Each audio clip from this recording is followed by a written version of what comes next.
Hello बच्चों, नमस्कार। आज हम यूनिट तीसरी चालू करने जा रहे हैं। दो चर वाले रैखिक समीकरण का युग्म। हम पहले इसके मोस्ट इम्पोर्टेंट क्वेश्चन जानेंगे, जो 1 नंबर के क्वेश्चनों में सही विकल्प खाली स्थान में पूछता है। जैसे पहले हम समीकरण लिख लेते हैं, ax² + bx + c = 0। हम यहाँ से क्या निकालते हैं, पहले इसके बारे में जानते हैं कि a1/a2 बराबर b1/b2 बराबर c1/c2। ये समीकरण इसमें निकालते हैं। हमको ये पता करना पड़ता कौन सा हल अद्वितीय है, कौन सा हल एक हल है, कौन के अनंत हल है, किसका कोई हल नहीं है, कौन सी रेखा संपाती है, समांतर है, प्रतिच्छेदक है। पहले ये पता करेंगे, ठीक है ना। तो पहले हम यहाँ से 3 समीकरण को हल करेंगे। जैसे हम पहला समीकरण हल करने जा रहे हैं, ठीक है। अगर वो बोल देगा कि a1/a2 बराबर नहीं है b1/b2 के, क्या बोलेगा, अगर a1/a2 बराबर नहीं है b1/b2 के, तो एक कैसी रेखा होगी और कितने हल होंगे। तो हल करने के लिए पहले हम कोई क्वेश्चन लिख लेते हैं। जैसे हम लिखे x - 2y = 0 और 3x + 4y - 20 = 0। तो हम पहले इसमें क्या करेंगे, मान निकालेंगे। हाँ, जैसे हम यहाँ लिख रहे हैं, ठीक है ना। तो a1 पहला समीकरण, ये पहला समीकरण है और ये दूसरा समीकरण। तो हम पहले समीकरण a1 कितना आएगा, एक चर वैल्यू के साथ कुछ नहीं है तो मान लेते हैं 1 है, ठीक है। b1 कितना है, -2 है, c1 0 है। a2 कितना है, इसमें 3 है। b2 कितना है, 4 है। c2 कितना है, -20 है, ठीक है। कितना है, -20 है।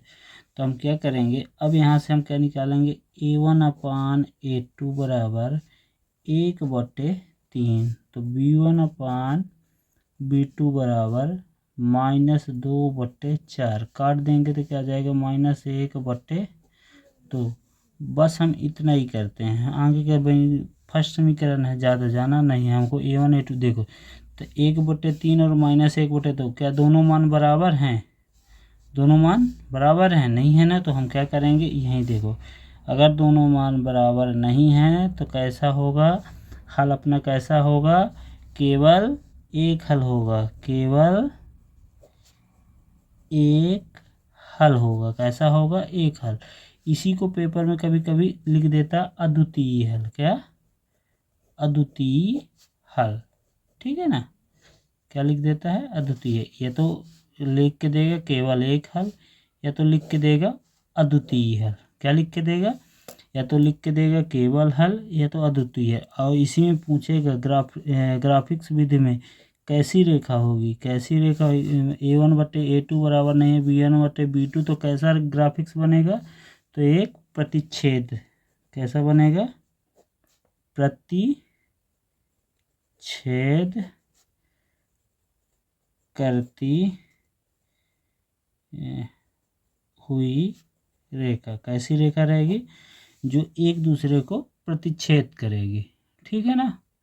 क्या करेगी, एक दूसरे को प्रतिच्छेद। ये उदाहरण के रूप में समझाए हैं कि क्या बोले हैं कि अगर a1/a2 बराबर नहीं है b1/b2 के, तो कैसा हल होगा, एक हल, या पेपर में लिख के देगा अद्वितीय हल, ठीक है। अगर रेखा के बारे में, ग्राफिक्स के बारे में पूछेगा तो क्या बताए, प्रतिच्छेदक रेखा होगी। कैसी होगी, प्रतिच्छेदक रेखा होगी, ठीक है। जैसे हम यहाँ मान बताए, a1 बराबर 1, b1 बराबर -2, c1 0 है, तो a2 बराबर 3, b2 बराबर 4। तो यहाँ देख लो मान, a1/a2 बराबर 1/3, b1/b2 बराबर -2/4, उसी काट दिए तो 1/2 -1/2। तो क्या दोनों है, a1 और a2 के मान, a1 और b1 वाले के मान बराबर है, मतलब a1 a2 बराबर नहीं है b1/b2 के, b1/b2, क्योंकि न ये मान और ये मान एक दूसरे के बराबर नहीं है, एक दूसरे के बराबर नहीं है। तो कैसा हो जाएगा बताए, अभी केवल एक हल लिख देना, केवल एक हल। या उसी में लिख के देगा अद्वितीय हल। क्या लिख के देगा? अद्वितीय हल। ठीक है। या तो प्रतिच्छेदक रेखा पूछेगा तो कैसी रेखा है? प्रतिच्छेद रेखा है, प्रतिच्छेद करती हुई रेखा है। ठीक है ना? कैसी रेखा है? प्रतिच्छेद करती हुई रेखा है। ठीक। दूसरा देख लेते हैं। दूसरा समीकरण क्या होता है? A1 बटे A2 बराबर है B1 बटे B2 बराबर है C1 बटे C2 के। क्या? अगर तीनों मान क्या हो जाएं? बराबर हो जाए। अगर तीनों मान क्या हो जाएं? बराबर हो जाएं। ठीक है ना? अगर तीनों मान बराबर हो जाएंगे तो क्या होगा? तो पहले उदाहरण के रूप में समझ लेते हैं सवाल से। ठीक है ना? क्योंकि हल भी करना पड़ जाए तो क्या करेंगे?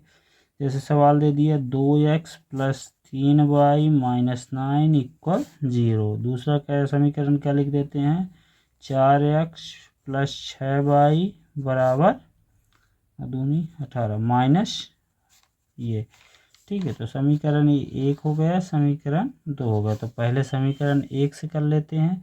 तो A1 बराबर 2, A1 बराबर 2, B1 बराबर 3 और C1 बराबर -9। तो फिर A2 बराबर क्या आ जाएगा? 4, B2 बराबर 6, C2 बराबर -18। अगर अब आप यहाँ से करेंगे, ठीक है ना, तो कैसे लिखेंगे? A1 बटे A2 बराबर है 2/4। काट देंगे तो कितना आ जाएगा? 1/2। फिर B1 बटे B2 करेंगे तो क्या आएगा? 3/6। इसको भी काट देंगे तो कितना आ जाएगा? 1/2।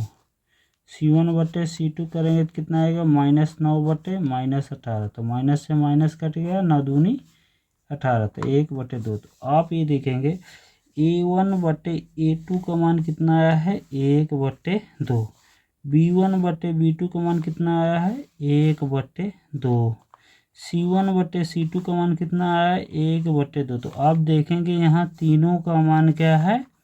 बराबर है। मतलब A1 बटे A2 बराबर है B1 बटे B2 बराबर है C1 बटे C2 के। इनका मान सबका कितना आया है? 1/2। कितना आया है? 1/2। देखो यहाँ भी बोला A1 बटे A2 बराबर है B1 बटे B2 का मान A है, C1 बटे C2 का मान 1/2। मतलब तीनों का मान कितना आया है? 1/2।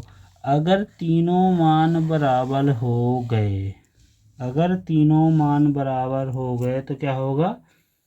अनेक हल। क्या लिखेंगे? हल के लिए क्या लिखेंगे? अनेक हल। अनेक हल लिख देंगे या फिर अपरिमित। क्या? अपरिमित रूप से, अपरिमित रूप से अनेक हल। ठीक है ना? पेपर में क्या लिख के देगा? इसलिए या तो अनेक हल लिख देगा डायरेक्ट, या तो लिख देगा अपरिमित रूप से अनेक हल। ठीक है, वही अनेक हल लिखा ही रहेगा। और ग्राफिक्स के लिए क्या रहेगा? ग्राफ के लिए इसमें कि ग्राफ कैसा बनेगा? तो अब ग्राफ कैसा बनेगा? संपाती। कैसा बनेगा? संपाती रेखा रहेगी। कैसी रहेगी? संपाती रेखाएं रहेंगी। कैसी रहेंगी? संपाती रेखा। ये चीज़ मेन रहता है। ठीक है ना? वो पूछेगा रेखा। जैसे हम बोले A1 बटे A2 बराबर है B1 बटे B2 बराबर है C1 बटे C2। मैं तीनों का मान निकाला 1/2 1/2 1/2। यहाँ कितना आ गया मान? 1/2। तीनों को मान यहाँ लिख दिया। वही चीज़ अब इसका हल पूछेगा तो अनेक हल या परिमित रूप से अनेक हल पूछेगा। ग्राफिक से का निरूपण करेंगे तो कैसे आएगी? संपाती रेखा आएगी, एक दूसरे के ऊपर ही रहेगी रेखा। जैसे एक ये रेखा तो दूसरी इसी के ऊपर रहेगी रेखा। ठीक है ना? संपाती रेखा हो जाएंगे। ठीक। अब हम करते हैं समीकरण तीसरा। समीकरण तीसरा क्या बोलता है? अगर A1 अपान A2 बराबर है B1 अपान B2 के, लेकिन C1 अपान C2 के नहीं है, लेकिन C1 अपान C2 के नहीं है। ठीक है ना। क्या बोल रहा है, अगर A1 अपान A2 बराबर है B1 अपान B2 के बराबर नहीं है C1 अपान C2 के, कहाँ लगाएगा, C वाले में। ये दो तो बराबर रहेंगे, C वाला नहीं रहेगा। कैसे, उदाहरण में कैसे देखेंगे, कोई समीकरण ले लेते हैं, जैसे x plus 2y minus 4 equal 0 समीकरण एक हो गया। दूसरा ले लेते हैं, दूरी लिख लेते हैं, ठीक है ना, जिससे मान आपकी समझ में आए। 2x plus 4y minus 12 equal 0 समीकरण 2 हो गए। तो हम यहाँ से निकालेंगे A1 बराबर, इसके साथ कुछ नहीं है तो 1 मान लेंगे। B1 बराबर कितना आ जाएगा, 2। C1 बराबर कितना आ जाएगा, -4। सेम यहाँ लिख दो। A2 बराबर 4 वैल्यू के साथ कितना है, गुणा में क्या है, 4 वैल्यू के साथ गुणा में 2 है तो 2। फिर B2 बराबर 4 वैल्यू है तो 4 वैल्यू के साथ क्या है, गुणा में 4 वैल्यू 4। C1 खुद अचर है तो C2 बराबर -12। ठीक, कितना आ गया, -12। ठीक है। अब हम यहाँ लिखेंगे जैसे A1 अपान A2।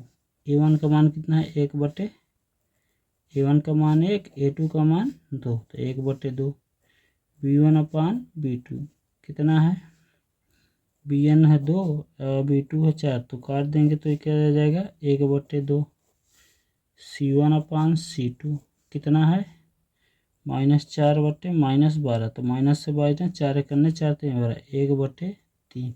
अब देखेंगे कि आप लोग A1 A2 का मान कितना दिया है, ये देखिए A1/A2 का मान 1/2, B1 अपान B2 का मान 1/2। लेकिन अब देखेंगे C1 अपान C2 का मान तो कितना आया है, 1/3 आया है। कितना आया है, 1/3। देखिए ये दोनों बराबर हैं, 1/2 1/2 बराबर हैं, लेकिन ये बराबर नहीं है, जस्ट वही। तो A1 अपान A2 B1 अपान B2 बराबर नहीं है C1 अपान C2 के। क्या लिख देंगे, A1 अपान A2 बराबर B1 अपान B2 बराबर नहीं है, C1 अपान C2 के। और C1 अपान C2 का मान कितना दिया है, 1/3, लेकिन B1 अपान B2 का 1/2, A1 अपान A2 का 1/2 दिया है ना, लेकिन C1 का मान चेंज है तो वही बराबर नहीं है। तो इसके क्या, कैसा हल होगा, तो इसका कोई हल नहीं होता। क्या, इसका कोई हल नहीं होता है। क्या, इसका कोई हल नहीं होता, ठीक है ना, इसको हल नहीं किया जा सकता। और ग्राफिक्स कैसा बनेगा, इसका ग्राफिक्स कैसा बनेगा, ग्राफिक्स निरूपण क्या रहेगा, समांतर रेखाएं रहेंगी। कैसी रेखाएं रहेंगी, समांतर रेखाएं रहेंगी। कैसी रेखाएं रहेंगी, समांतर रेखाएं रहेंगी। समांतर का मतलब समझ रहे हो, जैसे एक ये रेखा, दूसरी ए रेखा है, मतलब ए और बी ये दोनों रेखा, तो ए रेखा और बी रेखा ये कहीं नहीं मिलेगी, ये कहीं भी नहीं मिलेगी। समांतर का मतलब क्या होता है, ये रेखाएं कहीं भी नहीं मिलेंगी, ठीक है ना। संपाती में क्या बताया था, एक एक रेखा इसी के ऊपर दूसरी रेखा आ जाएगी और संपाती। संपाती कहाँ बनता है, जब A1 अपान A2 बराबर B1 अपान B2 बराबर C1 अपान C2। आप लोगों के यहाँ से 2 नंबर के क्वेश्चन आएंगे। कितने नंबर के, 2 नंबर के, बस वो यही पूछेगा। A1 अपान A2 बराबर है B1 अपान B2 बराबर नहीं है C1 अपान C2 के, तो कैसी रेखा होगी, तो समांतर रेखा होगी। कितने हल होंगे, तो कोई हल नहीं होगा, ठीक है ना। इसी तरह क्वेश्चन देगा। या तो संपाती वाला देगा तो कैसा देगा, A1 अपान A2 बराबर है B1 अपान B2 बराबर है C1 अपान C2 के, तो कैसा हल होगा, तो आप क्या बताएंगे, अनेक हल होंगे। पूछेगा ग्राफिक्स में कैसी रेखा होगी, तो संपाती। संपाती रेखा क्या बोला, जैसे ये अपनी ए रेखा हो गई, ठीक है, इसी के ऊपर अपनी बी रेखा, मतलब एक दूसरे के संपाती रहेगी, तर ऊपर, ठीक है ना, मतलब ऊपर और ऊपर। तीसरा क्वेश्चन क्या बताए थे, A1 अपान A2 बराबर नहीं है B1 अपान V2 के। अगर दोनों बराबर शुरू में नाट का चिन्ह, बराबर को अगर क्रॉस से काट दे तो एक हल लिख के देगा या तो अद्वितीय हल लिख के देगा। और रेखा कैसी रहेगी? प्रतिच्छेदक रेखा रहेगी। ठीक है ना, कैसी रेखाएं रहेंगी? प्रतिच्छेदक रेखा रहेगी। एक आध सवाल ग्राफ वाले देख लेते हैं। ठीक है, किसके? ग्राफ वाले। ग्राफ वाले सवाल कैसे आते हैं? जैसे मान लो अपने से हो तो मान अपने से ले लेना, ठीक है ना। और मैक्सिमम अगर इसी से पढ़ना हो तो मैक्सिमम सवाल यही आएगा, और कुछ भी नहीं, वो समांतर समपाती भर पूछेगा, ग्राफ व्राफ नहीं पूछेगा। ठीक है ना, तो आप लोग इसी भर को पढ़िए अच्छे से। क्या रहेगा इससे? आप लोगों को फालतू का टाइम भी बर्बाद नहीं जाएगा। अभी बता रहे हैं कि इन्हीं से क्वेश्चन भी आएगा। ठीक, इन्हीं से क्वेश्चन भी आएगा, आप लोग इन्हीं को पढ़िए। ठीक है ना, नहीं आएगा समझ में तो बता दीजिएगा, मैसेज में कमेंट कर दीजिएगा, एक बार और बता देंगे आप लोगों को, फिर इसी से लेकिन आएगा। ये चीज़ बहुत ज़रूरी है, इसको समझना कि हल कौन सा होगा, रेखा कौन सी होगी, संपाती होगी, अनेक हल होंगे, अद्वितीय हल होगा, ये मालूम होना चाहिए। ठीक है ना, ये बहुत इम्पोर्टेंट चीज़ है, बता रहे हैं, यहीं से पेपर में आएगा। 2 नंबर के क्वेश्चन यहीं से बनते हैं। ठीक है ना, संपाती कैसा है, कौन सी रेखा कैसी है, समांतर है, ठीक है ना, कौन सा हल होगा। चलिए ठीक है, जय हिंद, कल फिर मिलते हैं।